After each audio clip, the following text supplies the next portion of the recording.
Bonjour et bienvenue dans ce webinaire de la Société Santé en français. Mon nom est Adam Berada, je suis agent des relations publiques à la SSF. Aujourd'hui, nous accueillons Madame José Vaillancourt, qui est directrice générale de la Fédération de la jeunesse canadienne-française, qui va nous parler donc du sondage Baromètre Jeunesse, le portrait de la jeunesse d'expression française de 2024. Bonjour José et merci d'avoir accepté notre invitation. Merci.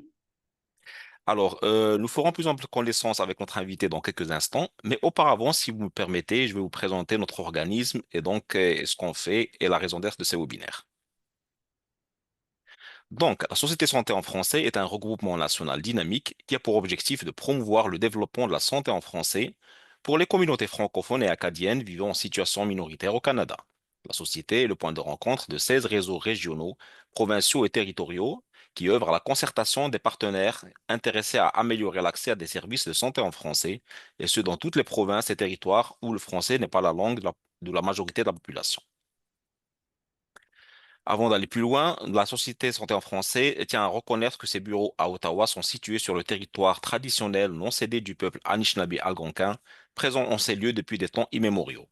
La Société honore les territoires traditionnels sur lesquels son personnel et ses partenaires vivent, travaillent et se divertissent.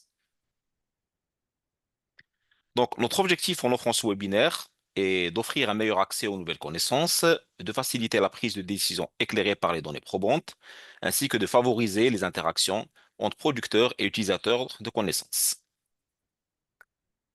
Donc, je vous le rappelle, aujourd'hui, c'est Madame José Vaillancourt, donc, qui est notre invitée, et je vous invite donc aussi à découvrir son parcours en quelques mots, parce que José a un parcours très intéressant et je dirais même assez impressionnant, parce qu'elle est la directrice générale de la Fédération de la jeunesse canadienne-française, un organisme national qui est voué à l'épanouissement de la jeunesse francophone au Canada, qui est basé à Ottawa depuis 2014. Elle est passionnée de la jeunesse, des arts, de la culture et de la francophonie canadienne et elle est activement impliquée au sein de sa communauté et de sa province. Depuis le début de sa carrière dans le secteur communautaire, elle contribue activement à l'apprentissage non formel des jeunes de par ses fonctions professionnelles ou encore de par ses implications bénévoles. Elle a été présidente du Festival franco-ontarien et a siégé au conseil d'administration de la Fédération culturelle canadienne-française, à celui de l'Assemblée de la francophonie de l'Ontario et elle est présentement secrétaire du conseil d'administration de la Compagnie des Sons associés francophones. Son parcours au niveau des arts, de la culture et de la jeunesse a fait en sorte qu'elle a occupé le poste de directrice générale de Réseau Ontario, un organisme voué au développement des arts de la scène en Ontario. Elle a aussi habité pendant 6 ans à Winnipeg, au Manitoba, où elle a occupé le poste de directrice générale du Festival du Voyageur. Donc, avant d'aller plus loin, il convient donc de rappeler quelques règles de logistique. Donc, nos invités sont sur sourdi mute automatiquement. Mais vous pouvez quand même participer à la discussion. Donc, vous avez la boîte chat ainsi que la boîte Q&A, donc questions and answers, où vous pouvez donc noter vos questions lors de la présentation que va faire notre invité. Et nous pourrons récupérer cette question à la fin de la présentation, lors de la séance des questions-réponses, donc qui va clore ce webinaire. Il devrait y avoir aussi un sondage interactif, pardon, au cours du webinaire, qui est facultatif et anonyme. Et vous pouvez donc cocher la case qui correspond à votre réponse. Et enfin, donc je rappelle que ce webinaire est enregistré et sera disponible sur le site de la Société Santé en français d'ici une semaine à 15 jours. Donc, je m'arrête là et je passe la parole à notre invité. José, c'est à toi. Super, ben merci beaucoup. Merci pour l'invitation. Je suis vraiment contente de pouvoir être là avec vous ce midi, finalement, midi ici à Ottawa, peu importe où est-ce que vous vous situez un peu partout à travers le pays. Donc, euh, merci d'être là. Merci d'avoir accepté notre invitation. Donc, euh, suite à l'événement Forum des leaders qui a eu lieu à Ottawa au mois de novembre, j'ai eu la chance d'échanger avec Antoine Desilets, qui est le directeur général de la Société Santé en français. Il m'a parlé de cette série de webinaires. Il m'a demandé si je serais intéressée de présenter ou de faire une présentation adaptée de ce qu'on nous avions présenté au Forum des leaders, donc le baromètre jeunesse, un sondage qu'on a fait auprès des jeunes d'expression française en situation minoritaire à des 2024 qui s'est terminé en septembre. Je dois dire par contre que les données qu'on vous présente aujourd'hui, c'est une synthèse parce que on a recueilli énormément de données pendant ce sondage-là que nous sommes toujours en train d'analyser d'ailleurs. Donc, ça va faire quand même un beau survol, puis sans doute qu'on sera en mesure de compléter avec des données subséquentes qu'on pourra vous partager à une date ultérieure. Alors, j'ai le grand plaisir de pouvoir diriger la Fédération de la jeunesse canadienne-française depuis maintenant 10 ans. Et la FJCF a célébré cette année son 50e anniversaire. Donc, notre fédération fonctionne sous la philosophie du par et pour les jeunes, ce qui veut dire que notre gouvernance est composée de jeunes de 14 à 25 ans d'un peu partout à travers le pays. Et l'équipe de la FJCF, notre rôle, c'est d'accompagner ces jeunes-là, mais surtout d'exécuter un peu leur vision stratégique pour leur fédération. Voilà. Pour nous, c'est super important, de par notre mode de fonctionnement, de pouvoir être à l'écoute des besoins des jeunes. Pour adapter nos façons de faire, pour pouvoir être pertinent, pour demeurer pertinent, en fait, puisqu'on est au service de cette jeunesse-là, c'est super important de bien les connaître. Je vous présente rapidement notre réseau. Donc, la FJCF, depuis maintenant 50 ans, on travaille ensemble avec nos membres, tous et toutes dans la philosophie, avec cette philosophie du pari pour les jeunes.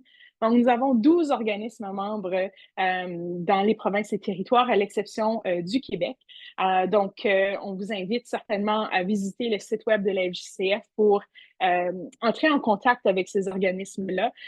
Sans doute, peu importe où est-ce que vous travaillez à travers notre beau et grand pays, il y a un organisme jeunesse dans cette province et territoire-là en situation minoritaire qui sont là au service de la jeunesse et qui sont toujours ouverts à des partenariats. Donc, si ça vous intéresse, ils sont certainement disponibles et là pour vous. Donc, voilà. Donc, je vous disais que notre conseil d'administration ou notre conseil de direction, comme on l'appelle, est composé entièrement de jeunes. La consultation qu'on a fait, c'était une occasion pour nous, justement, de faire un portrait de cette jeunesse d'aujourd'hui, encore une fois de 14 à 25 ans. Puis je vais vous présenter un peu rapidement les données plus socio-démographiques dans quelques instants. Sinon, la présentation aujourd'hui, je vais vous présenter le projet du baromètre jeunesse et les faits saillants qu'on a pu ressortir de tout ça. Je vais vous parler de deux projets qu'on a à la FJCF qui pourraient vous intéresser, soit le repère santé et la stratégie nationale pour la sécurité linguistique. Puis, on pourra conclure sur des pistes d'avenir et de collaboration. Donc, le baromètre jeunesse, je vous le disais en entrée de jeu, c'est un sondage qui a été fait par la FJCF. Donc, c'est un sondage, je veux dire, communautaire. Ce n'est pas un sondage scientifique. Ça a été mené par notre équipe ici à l'interne. Voilà, l'invitation a été lancée à travers les réseaux sociaux de la FJCF, mais aussi les réseaux sociaux de nos organismes membres et partenaires. Donc, ça a circulé de cette façon-là. Et on ciblait les jeunes de 14 à 25 ans qui habitent en situation minoritaire au Canada. Donc, voilà. La présentation d'aujourd'hui, c'est une analyse préliminaire. À l'écran, vous voyez un peu l'image qu'on avait fait circuler pour encourager les jeunes à aller compléter le sondage. Nous estimions 20 minutes, mais en réalité, les jeunes en avaient gros à dire. Le temps moyen pour répondre à ce sondage-là a été de 60 minutes. Donc, les jeunes ont vraiment pris le temps de bien nous communiquer leurs enjeux, leurs aspirations pour qu'on puisse apprendre à bien les connaître.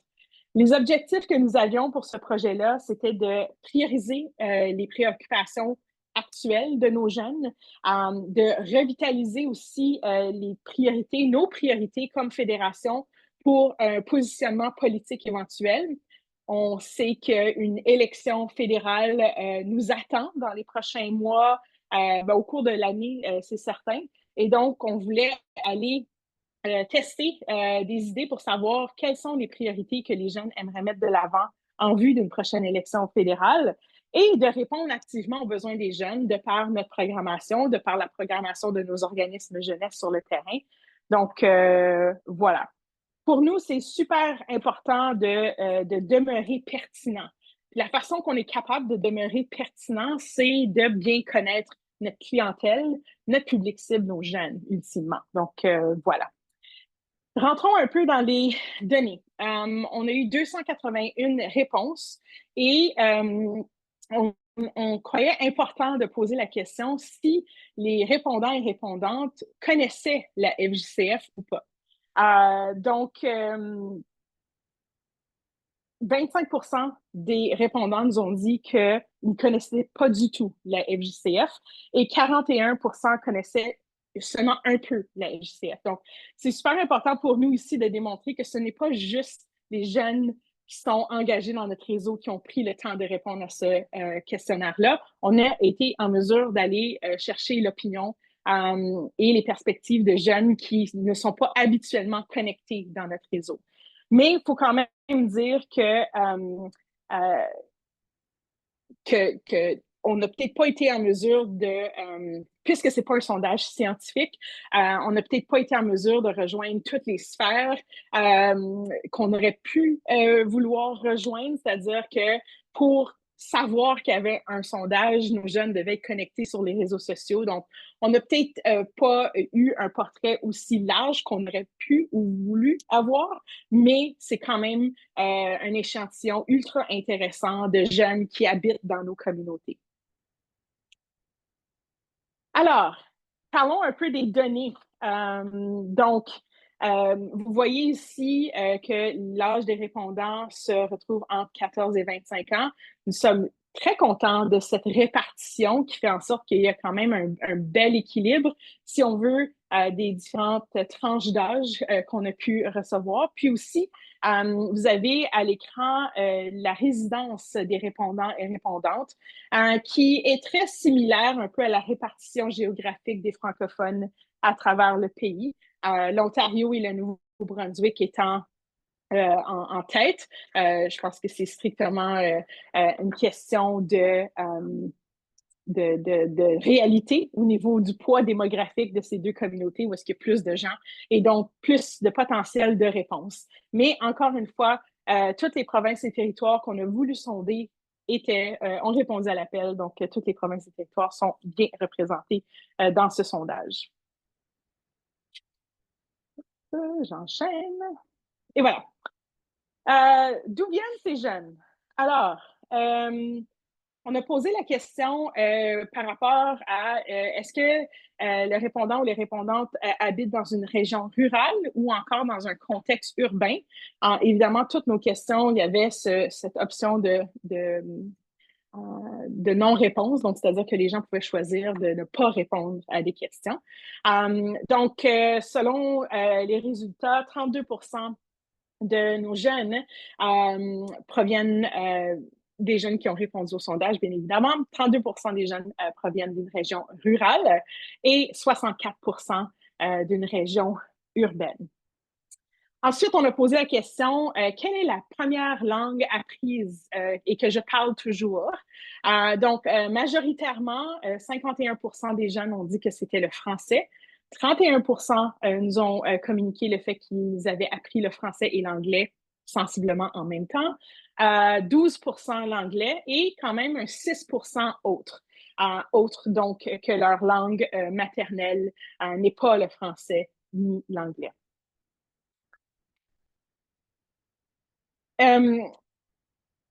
Évidemment, le profil démographique de nos communautés est en constante évolution.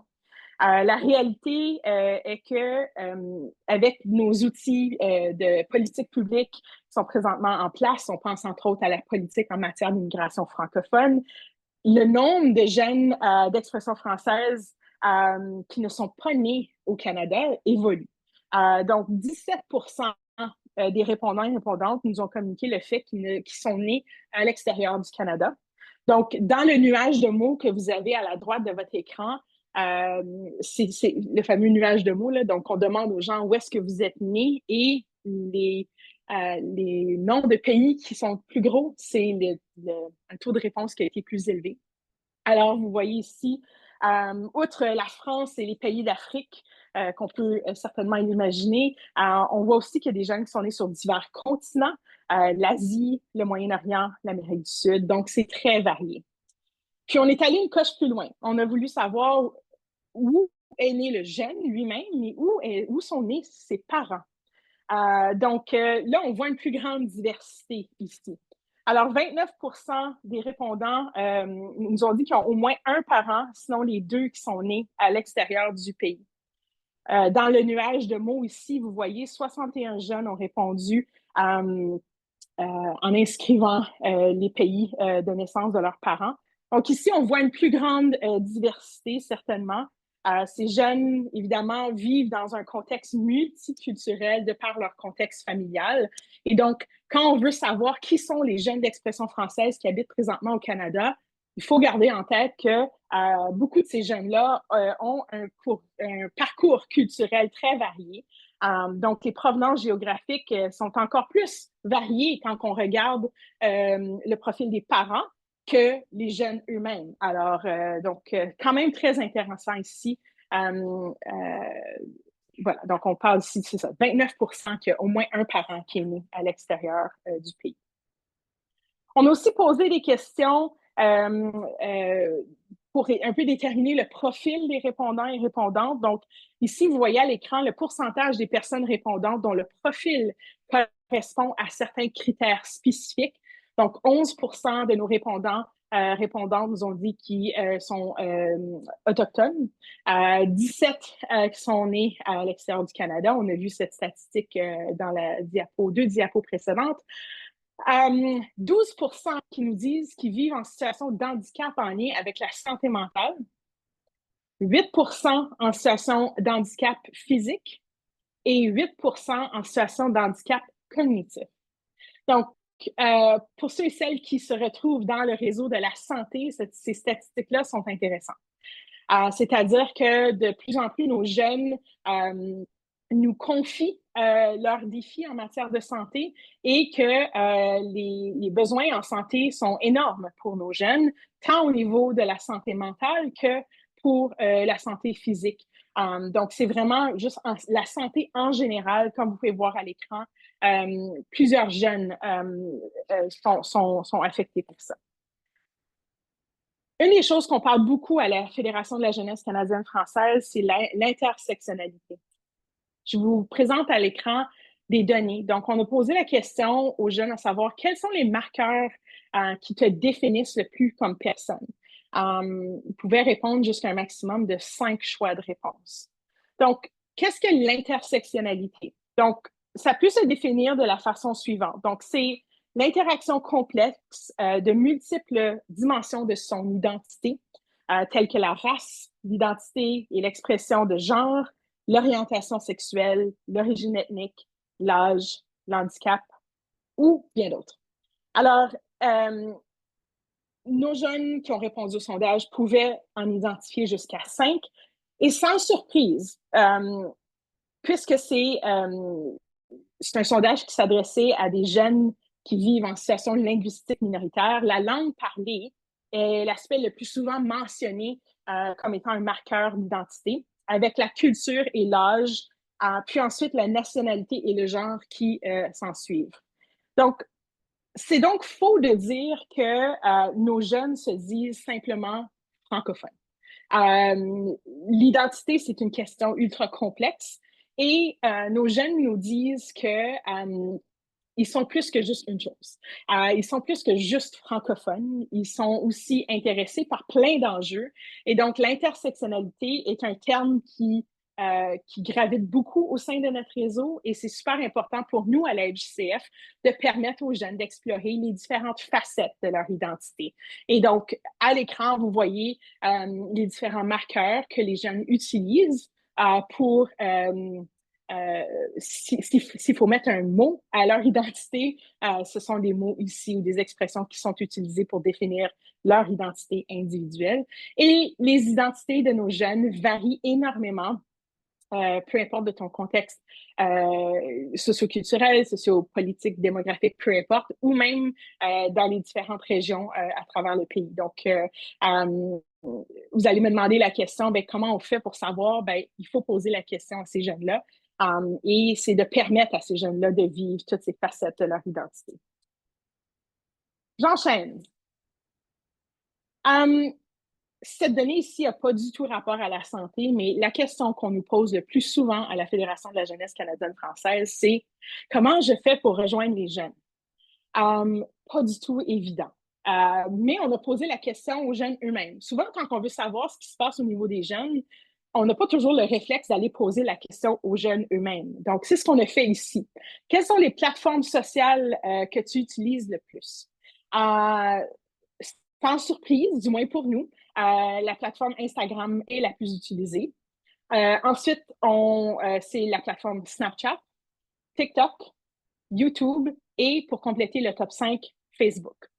Vous avez aussi d'autres plateformes qui sont utilisées par les jeunes.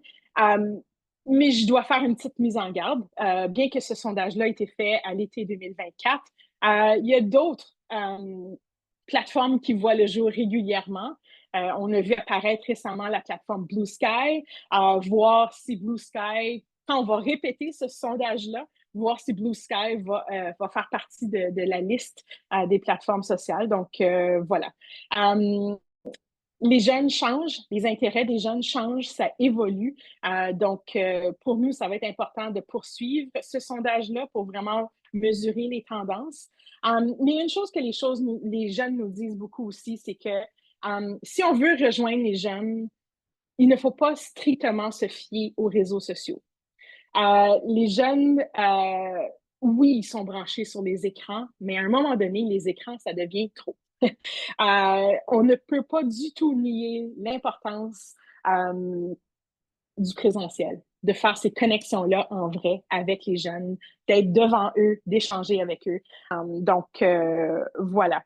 Euh, je pense qu'une des choses qu'on entend parfois dans la francophonie canadienne, c'est que les jeunes sont peut-être désengagés. Pour nous, on ne croit pas du tout que c'est le cas. En fait, il faut juste savoir comment les rejoindre. Et donc, cette diapo-là, bien qu'elle est très... c'est générique, je pense que ça démontre que les jeunes ne sont pas juste à un endroit, ils sont partout.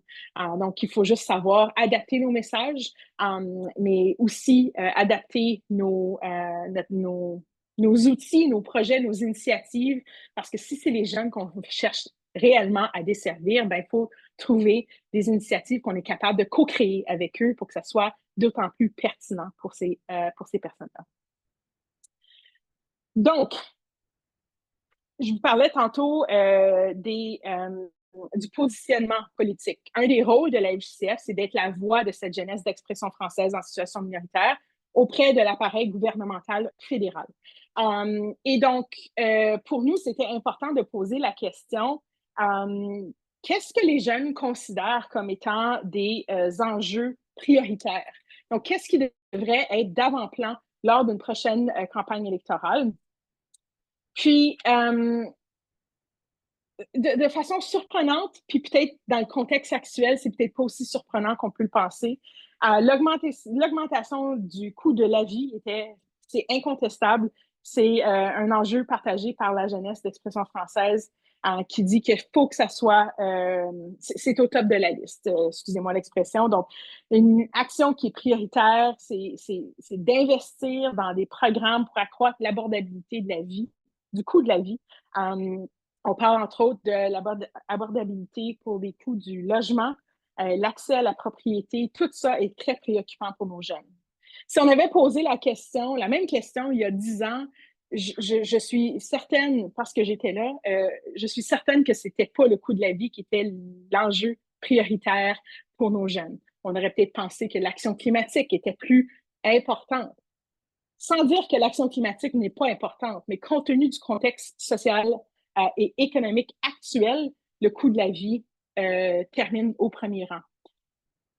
Ensuite, on peut voir la nécessité d'investir dans encore l'abordabilité, mais d'accroître l'accès aux études postsecondaires en français.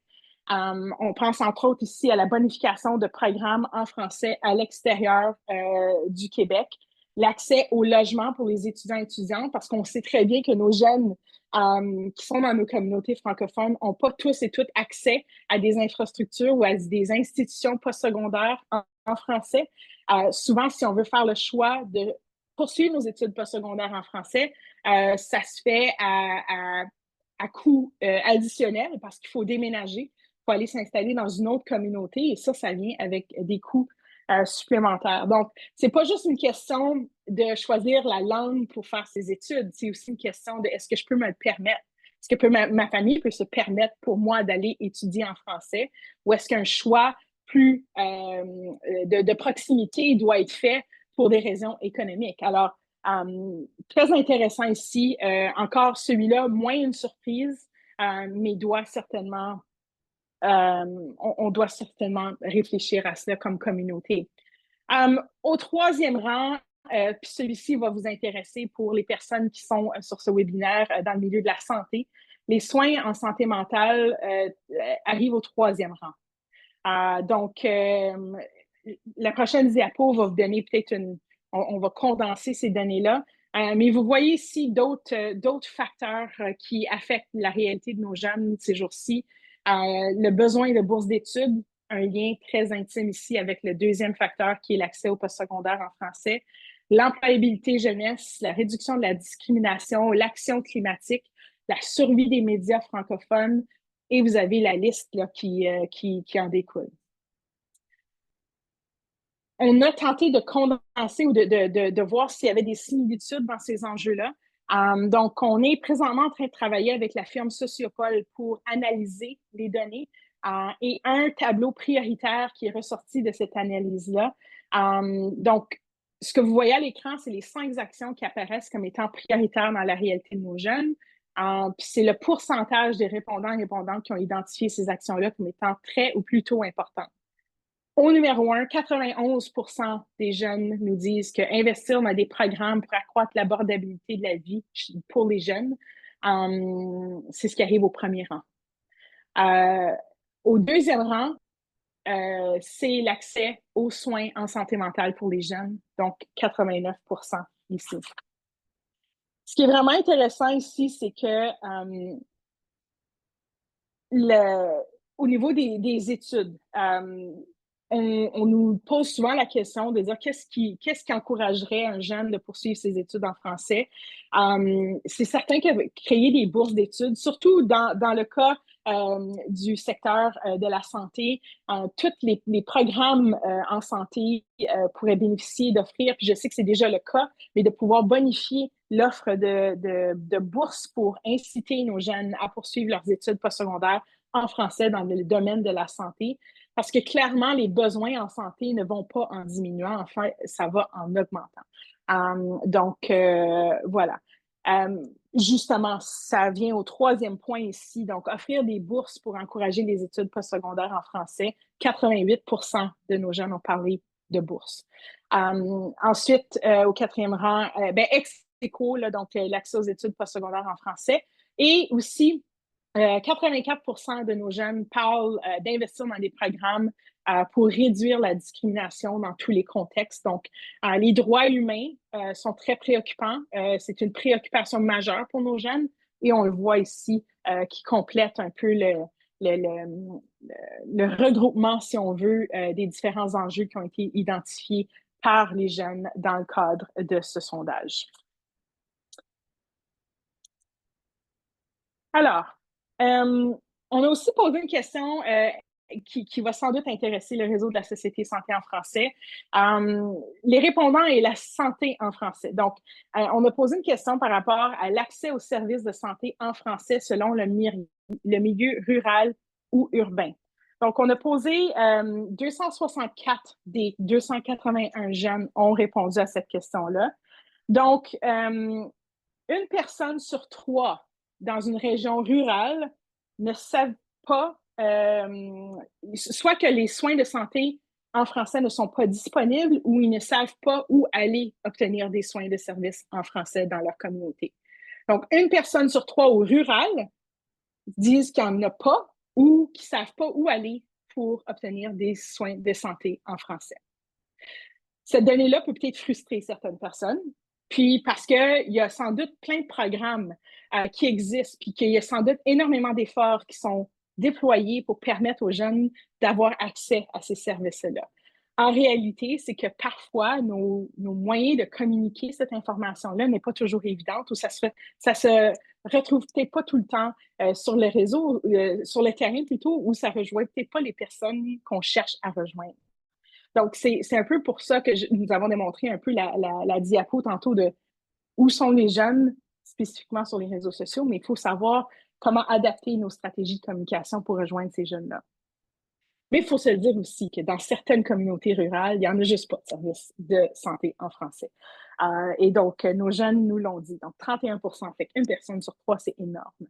Au milieu, dans un contexte urbain, c'est pas nécessairement mieux, en fait. On penserait que l'accès serait évident par rapport à un contexte urbain sur où aller trouver des soins de santé en français. Mais ce n'est pas le cas. Donc, 40% des jeunes ici au niveau urbain, ils ont répondu soit non, qu'ils savent qu'il n'y en a pas, ou qu'ils ne savent pas où en trouver. Donc, c'est quand même une statistique qui est vraiment inquiétante ici. Puis, la réalité, puis je vais vous présenter des citations dans quelques instants, mais c'est certain que c'est pas du tout une statistique qui est encourageante. Mais c'est une statistique qui parle beaucoup. C'est-à-dire qu'on peut utiliser cette statistique-là pour tenter de convaincre les institutions et les gouvernements d'investir davantage sur les programmes de santé en français, spécifiquement dans ce cas-ci pour les jeunes.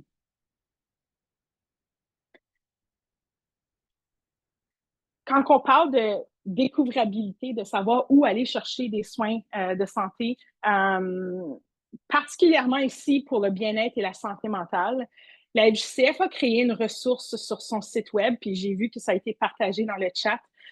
Sur notre site web, on a le repère santé, donc Magazine ton bien-être. C'est une ressource où est-ce on est allé identifier des ressources en santé mentale qui sont disponibles un peu partout à travers le pays. Puis nos jeunes peuvent se diriger sur notre site web parce qu'ils ont l'habitude de le faire. Hein. Ils visitent le site web de la FJCF pour tous nos programmes, nos événements, etc. Donc, on a rajouté cette section-là comme un peu d'un point d'ancrage parce que parfois, on ne sait juste pas où fouiller pour trouver ces ressources-là. Alors, sur le site web de la FJCF, le repère santé, on peut consulter les ressources et les trier. On peut les trier par organisme communautaire qui offre des ressources en bien-être et santé mentale au niveau des établissements scolaires. Parce qu'il ne faut pas oublier la tranche démographique. Ici, on parle des jeunes de 14 à 25 ans. Les plus vieux, souvent, sont aux études postsecondaires. Puis la question d'obtenir des soins de santé mentale sur les campus est problématique aussi. Souvent, il y a des beaux programmes qui existent sur les campus collégiaux ou universitaires en français, mais les listes d'attente sont énormes. C'est souvent très long pour un jeune d'obtenir accès à ces services-là parce qu'ils sont très peu... les ressources ne sont pas tout à fait là pour vraiment répondre à la demande qui ne cesse que de grandir. Alors, donc, c'était important pour nous tout de même de pouvoir indiquer dans les établissements scolaires où est-ce qu'on peut obtenir des services ou des ressources et aussi les organismes gouvernementaux qui déploient des ressources. Ce n'est pas une ressource qui est parfaite. Elle n'est certainement pas complète non plus parce que ça change. Hein, les programmes changent, les fournisseurs de services s'adaptent ou changent aussi. Et donc, notre objectif, c'est de garder cette ressource-là aussi à jour que possible, bien que faudrait mettre une ressource à temps plein là-dessus, qui est malheureusement pas possible de notre côté pour l'instant. Par contre, c'est quand même un bon début. Les jeunes nous disent apprécier cette ressource-là parce que c'est plus facile pour eux d'aller sur le site web de la FJCF et avoir accès à toutes ces ressources-là que de commencer à faire des recherches pour aller explorer différentes sources. Donc, voilà. Fait que c'est notre souhait de pouvoir trouver le financement pour développer davantage cette ressource-là, puisqu'elle est tellement importante et une ressource ultra nécessaire pour nos jeunes. Donc, voilà. Sur le code QR ici, ça permet justement, là, si vous balayez avec votre téléphone, le code QR va vous apporter au repère santé. Puis c'est aussi possible pour vous, tous et toutes qui sont dans le secteur, dans le réseau de la santé, si vous avez des ressources qui ne figurent pas dans le repère santé, que vous aimeriez faire connaître auprès des jeunes, il y a aussi un formulaire sur le site web de la FJCF, sur la page de Repères Santé, pour nous soumettre des ressources que nous, ensuite, on va pouvoir colliger et rendre disponibles par la suite.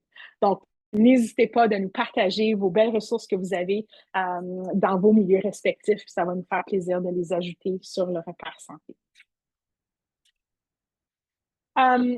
On a, dans le cadre de notre baromètre jeunesse, on a aussi permis aux jeunes de nous parler, en fait, de nous dire des choses. Pas juste cocher des cases, mais aussi de nous parler de leur réalité. Puis on a recensé quelques citations qui étaient en lien avec la santé, justement. Puis je vais vous en partager quelques-unes.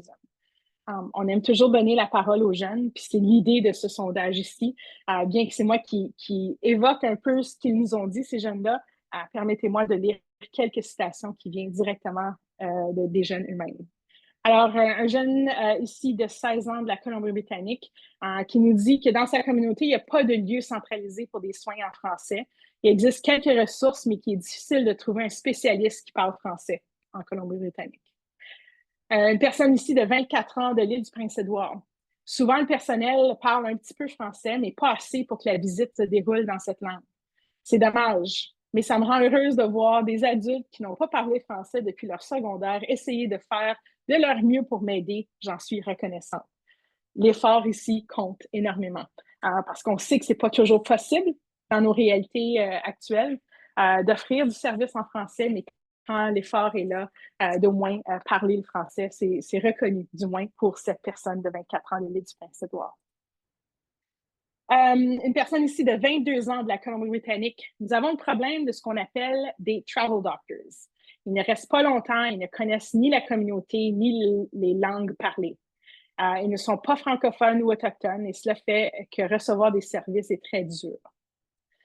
Une personne ici de 20 ans, basée en Ontario. Il n'y a pas de service, point. On penserait qu'en Ontario, il y en aurait, mais les jeunes ici, non, il n'y a pas de service, point. Surtout pas en français. Voilà pourquoi nous avons gardé nos médecins du Québec. Ça, c'est une réalité peut-être qui est propre à l'Ontario, puisque la frontière du Québec est très proche. Mais c'est aussi quelque chose que nos jeunes nous disent, que parfois, ils vont voyager pour obtenir des soins en français, tout comme leurs études postsecondaires d'ailleurs. Une personne ici de 18 ans de l'Ontario. Pas de service en français. Même quand je demande des services en français, on m'accorde une traductrice avec le docteur. Alors, le docteur va me dire de quoi en anglais. La traductrice va me répéter en français. Mais même les traductions sont erronées. Le docteur m'a déjà demandé, encore contexte ici, le docteur m'a déjà demandé si j'ai breast cancer et la traductrice m'a demandé si j'avais le cancer du sang. Pas tout à fait la même chose. Donc, la notion de traduction, c'est pas la solution. Du moins, pas dans tous les cas. Ça peut dépanner, mais l'importance de continuer à revendiquer pour obtenir des soins de santé en français de qualité dans toutes les provinces et territoires, dans toutes nos communautés, est certainement nécessaire. Donc, un des travaux par rapport à la langue puis à se comprendre et tout ça, la FJCF a créé la stratégie nationale pour la sécurité linguistique. Donc, on a un site web ici que vous voyez en haut de l'écran, snsl.ca. Un de nos plus grands rôles à la FJCF, c'est d'accroître cette sécurité linguistique-là à travers le pays. L'insécurité linguistique, ce n'est pas juste un phénomène qui affecte nos jeunes. Ça affecte toutes les dimensions de notre démographie qui compose nos communautés. La stratégie nationale pour la sécurité linguistique a été créée justement pour offrir des pistes d'action pour contribuer à accroître la sécurité linguistique, contribuer à accroître notre confiance langagière, de dire que peu importe notre accent, nos expressions, nos régionalismes, que tout ça est valide. Peu importe notre niveau de langue, le fait de s'exprimer en français est super et devrait être suffisant. Je ne parle pas ici des cours de français. C'est certain qu'il existe des cours de français pour apprendre la langue. Mais dans la vie, à l'extérieur de cette salle de classe-là, il faut trouver des façons de pouvoir bâtir cette confiance langagière-là chez nos locuteurs et locutrices. Alors, cette stratégie-là, elle a été développée dans une optique multigénérationnelle, mais aussi multisectorielle. Parce que ça nous appartient tous et toutes de accroître la connaissance de cette stratégie-là, mais de contribuer à sa mise en œuvre également. Donc, il y a certainement des pistes d'action qui pourraient vous intéresser dans la stratégie nationale pour la sécurité linguistique quand ça vient à la question de la langue et potentiellement prodiguer des soins et de pouvoir avoir des arguments pour investir dans les soins de santé en français. J'arrive à la toute fin, mais avant qu'on prenne les questions, n'hésitez pas justement dans le chat si vous avez des questions de les indiquer, puis je vais répondre à ces questions-là dans quelques instants lorsque j'aurai terminé mes diapos. Un des programmes qu'on administre à la FJCF, c'est le programme Vice Versa.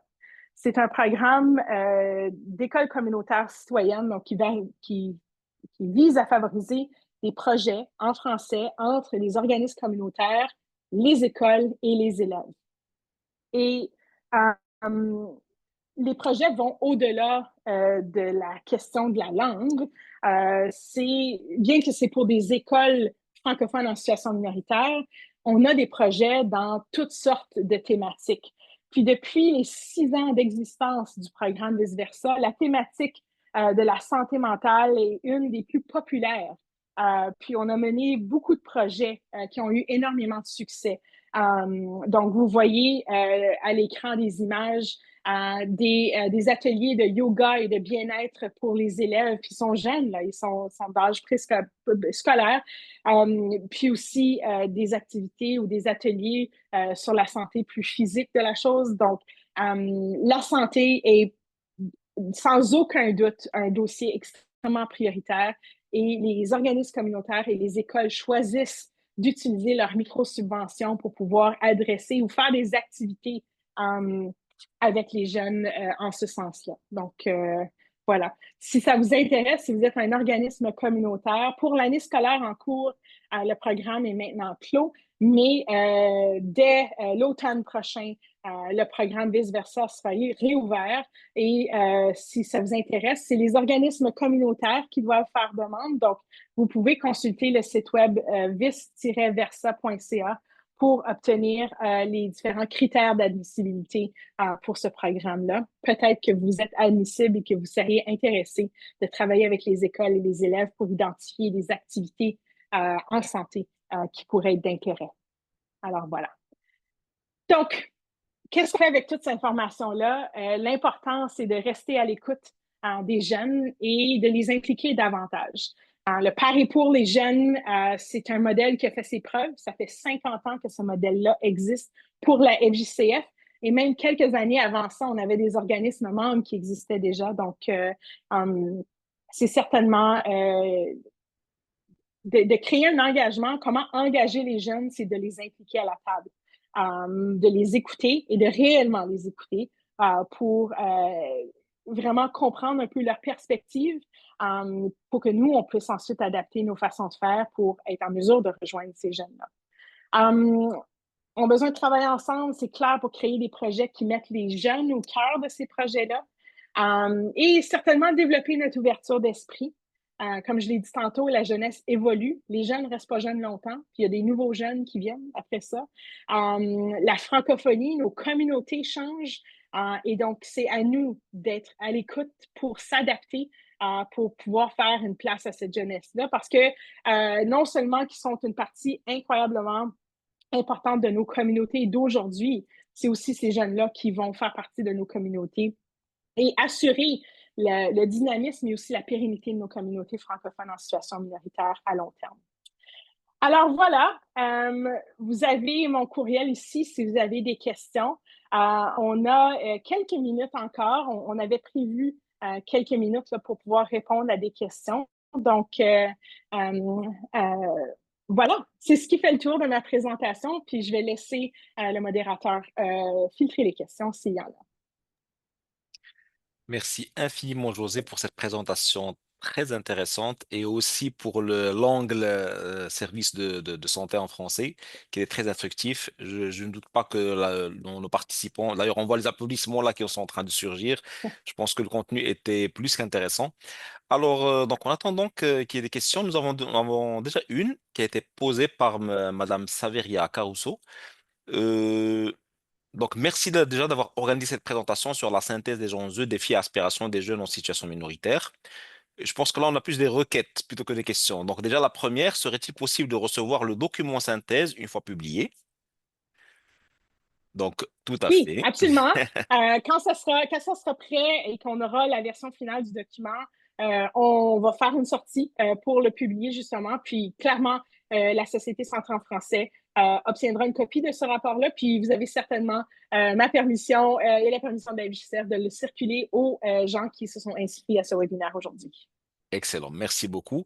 Alors, une deuxième question toujours de Madame Caruso.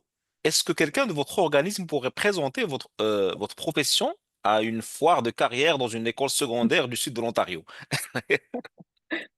C'est drôle qu'on pose la question parce que moi, j'ai fait presque toute ma carrière dans le milieu communautaire en francophonie canadienne. Puis, malheureusement,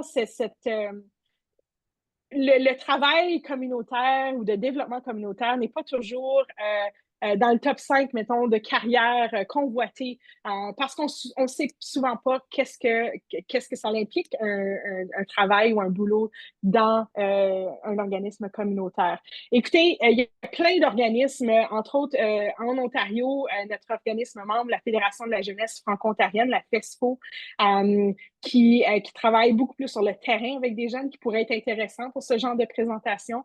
Mais on est ouvert, donc certainement, envoyez-moi un petit courriel. Puis si c'est pas la FJCF, on peut certainement vous mettre en contact avec des organismes qui sont peut-être plus dans votre coin, qui pourraient parler aux jeunes à ce moment-là. Voilà. Merci beaucoup. Donc, Madame Caruso, donc termine avec un communautaire, un Un commentaire, pardon. Comment? Vous soutenez la vitalité de la communauté francophone. Votre profession s'avère clé pour l'avenir des jeunes et la visibilité de la communauté francophone. Merci encore. Ben, merci pour ce beau commentaire, donc qui est certainement Oui, très encourageant aussi pour notre invité. Alors, en certainement. attendant qu'il y ait d'autres questions, moi j'en ai quelques-unes, si vous me permettez. Donc, Certainement. on a vu quand même des résultats qui étaient quand même assez percutants, je dirais, dans le sondage. Mais parmi ces résultats, est-ce qu'il y a un enjeu ou une préoccupation qui vous a particulièrement surpris ou qui mériterait une attention particulière? Ben, comme je disais tantôt, pour moi, le fait que le coût de la vie est arrivé au numéro un, je ne m'attendais pas nécessairement à ça. Je pense que si on regarde le contexte, on peut dire ben oui. Mais on dit souvent, tu sais, les jeunes de 14 à 25 ans, même les jeunes de 14 ans à 15 ans nous parlent du coût de la vie. Quand moi j'étais à cet âge-là, je ne me préoccupais pas du coût de la vie, je ne me C'est préoccupais pas clair. de ces choses-là. Les temps ont changé. Je pense qu'il y a un plus grand dialogue sur le contexte socio-économique actuel dans nos communautés. Du moins pour moi, j'ai souvent des conversations avec mes enfants sur justement le coût de la vie. Les choses coûtent cher, il faut prendre des choix, il faut faire des décisions, il faut être stratégique. Puis je pense qu'il y a un dialogue qu'on entend beaucoup plus. Puis soyons très honnêtes, nos jeunes ont accès à des informations beaucoup plus que nous avions dans les générations précédentes. Et donc, ils sont au fait de ces choses-là. Les jeunes nous expliquent très clairement qu'ils ont, pour certains, là, on va voir ça dans les données complètes, mais l'accès à la propriété, il y a plein de jeunes qui nous disent que ça ne sera pas dans leur vécu à eux. Ça change. Pour la première fois depuis longtemps, la perspective économique des parents est meilleure que celle des enfants. Ça, c'est préoccupant. Puis moi, ça m'a beaucoup surpris que ça figure au premier rang. Voilà. Merci beaucoup, José. J'ai une autre question pour vous. Euh, Quels seraient les meilleurs moyens de continuer à suivre donc l'évolution des besoins des jeunes? Est-ce qu'un baromètre, on va dire, régulier pourrait être envisagé? Oui, ben c'est ce on souhaite pouvoir faire. Évidemment, C'est un projet qui a pris une plus grande ampleur qu'on pensait en toute candeur. Donc là, on est encore en train d'analyser ces données-là, mais c'est certain qu'on va vouloir mesurer ces données-là dans le temps. Donc, de refaire un baromètre jeunesse est certainement sur notre radar. Je pense que c'est ultra important aussi de pouvoir investir dans des programmes qui visent spécifiquement les jeunes. Parce que, tu sais, encore les jeunes, ce sont les meilleurs à savoir ce qu'ils ont besoin. Et donc, de pouvoir avoir des ressources qui sont spécifiquement dédiées aux jeunes et aux organismes qui appuient ces jeunes-là, c'est vraiment important pour justement assurer la suite des choses, à mon avis, du moins. D'accord. Alors, justement, selon vous, euh, quelles sont les actions prioritaires que les décideurs et les communautés devraient mettre en place pour mieux répondre aux besoins des jeunes? Est-ce que vous avez des messages à adresser à ces gens-là? On en aura certainement. Nos jeunes sont présentement, les jeunes de notre gouvernance sont en train de travailler sur la plateforme par et pour la jeunesse en vue de la prochaine élection fédérale. Vous savez, les partis politiques ont tendance à créer une plateforme électorale lorsqu'il vient le temps de faire une élection. Mais souvent, nos jeunes ne se retrouvent pas dans ces plateformes-là. Les messages ne parlent pas aux jeunes. Et donc, les jeunes, du moins de la FJCF, ont décidé de créer leur propre plateforme pour informer les partis sur les enjeux qu'ils ont besoin. C'est clair que le coût de la vie va revenir là-dedans, l'accès au postsecondaire en français revient là-dedans. La dernière plateforme de 2021 avait une composante sur la santé mentale et j'estime que les gens nous voudront rafraîchir ce message-là, mais je pense que la notion de la santé mentale est très préoccupante et sans doute que ça va faire partie des messages que nos jeunes voudront mettre de l'avant. Ceci dit, moi, je suis là pour véhiculer le message des jeunes et donc on est en cours de peaufiner ces messages-là, mais c'est certain qu'on va les publier lorsque les jeunes auront complété leur travail pour vraiment cibler les messages clés au niveau plus politique. Merci beaucoup. Alors, il y a une information qui a peut-être circulé dans la présentation, mais c'était tellement riche, j'ai peut-être raté à un certain moment. Oui. Est-ce qu'il y a des différences notables entre les provinces et les territoires en ce qui concerne les défis et aspirations? Quelque Des peu. jeunes, bien sûr. Oui, oui, oui, quelque peu, mais ça, c'est un travail d'analyse que nous sommes présentement en train de faire. Donc, j'ai pas les données complètes. C'est certain que ça va faire partie. On n'a pas été en mesure, malheureusement, d'analyser les données par province et territoire, mais on a pu analyser par région. Donc, on va pouvoir voir un peu qu'est-ce qui préoccupe plus les jeunes de l'Ouest par rapport aux jeunes en Atlantique. Mais ces données-là ne sont pas complètes encore. On est encore en train de les analyser. Par contre, lorsqu'on va faire la publication de notre rapport final, ces informations-là, ils seront incluses dans le rapport. Donc, je vous inviterai à ce moment-là d'aller regarder ça. Mais je vous dirais qu'en général, ça tourne autour des enjeux qu'on a regroupés dans le top 5. C'est peut-être qu'ils sont peut-être mal ou pas mal, plutôt classés différemment, mais en général, il y a un genre de consensus là, sur les enjeux prioritaires. Très bien, mais c'est un rapport qu'on attendra avec impatience, j'imagine.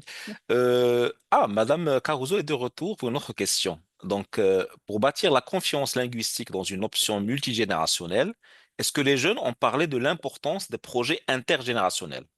Merci pour la question.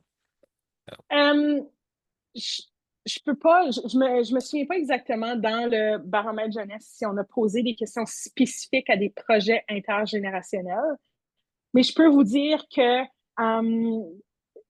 de par les conversations que nous avons eues avec des jeunes dans d'autres contextes, c'est certain que c'est intéressant, les projets intergénérationnels. Toutefois, ce qu'on nous dit, surtout pour des jeunes de 14 à 25 ans, c'est la notion de réciprocité. Quand on crée des projets intergénérationnels, nos jeunes nous disent souvent que on veut pas juste apprendre des autres générations. Nous aussi, on a à contribuer. Donc, pour qu'un projet soit positif et qui ait du succès, du moins de la perspective des jeunes, c'est ultra important de créer des projets intergénérationnels qui concentrent sur cette réciprocité-là, que les deux parties ont des choses à apprendre. Et ça vient souvent avec une ouverture d'esprit qu'il faut développer parce qu'on a souvent le réflexe de dire, moi, je suis un adulte, j'ai quelque chose à te montrer, Mais le jeune aussi a des choses à nous montrer, à nous. Du moins, moi, dans mon rôle, Tout à fait. j'apprends à tous les jours. J'apprends des choses nouvelles à tous les jours. Puis c'est la beauté de pouvoir travailler avec des jeunes, de toujours être en mode apprentissage. Tout à fait. Ah, je ne peux que confirmer cette impression. D'accord.